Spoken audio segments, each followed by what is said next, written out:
Deep Shadows, a Detective Story. Chapter 2. Mysterious Layers. The Whitestone Club loomed ahead like a submerged ship, its facade slick with rain and secrets. The neon sign flickered intermittently, casting an eerie glow that danced across the puddled pavement. Joshua and Clara stepped inside, the atmosphere shifting instantly from the cold bite of the storm to the oppressive heat of the crowd. Thick with the mingled sense of cheap cologne and stale smoke, the air buzzed with laughter, music, and the chatter of late-night revelers. Joshua swept his gaze over the room, the dim lighting casting long forms that seemed to stretch and shift in the corners of his vision.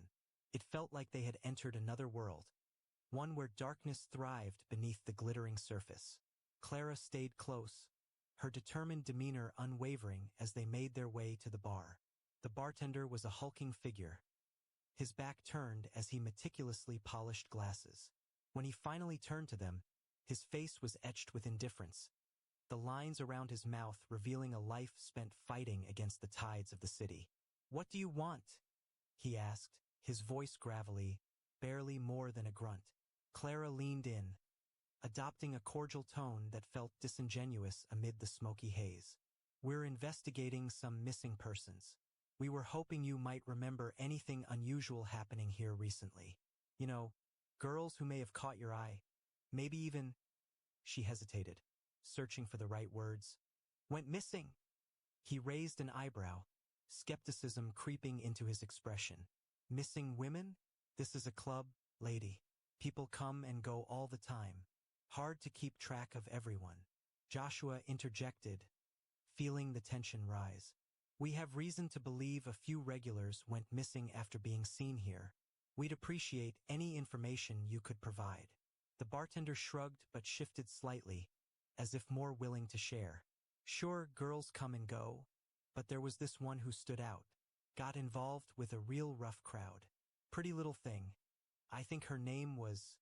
What was it? Mia? Yeah, that's it. Had a knack for attracting trouble." Clara exchanged a glance with Joshua, keenly aware of the shift in tone. "What kind of trouble? Did you see what happened to her?" The bartender leaned in closer, his eyes narrowing slightly as if weighing his words. "Saw her with a couple of guys a week or so before she vanished. They drove some fancy car, real flashy. Looked like they walked straight out of a movie, you know? But you wouldn't want to tangle with those types. They play hard and don't take kindly to sharing." "What do you mean?" Clara pressed, her interest piqued but laced with caution. "Were they threatening?" The bartender waved his hands dismissively. "Not threatening per se, but you could tell they owned the night. As for Mia, she was always coming in with someone new. Had a habit of seeking excitement. Might have just gone off with one of those hotshots. Some girls want that kind of life, you know? But didn't you think something was off?" Joshua asked, skeptical. "Someone as vibrant as she just disappearing?" The bartender smirked, his demeanor turning sharper. "Look, buddy, I'm just a bartender. People come and go, and maybe she just got tired of Caldwell. Happens all the time. Girls want to get out, chase a dream, you know? Or maybe she found something more exciting outside these walls." Joshua felt irritation rising. "But there are multiple girls missing. You must see a connection." The bartender feigned thought. "You say missing, I say partying. It's a nightlife, right? Girls go missing all the time for a night or two.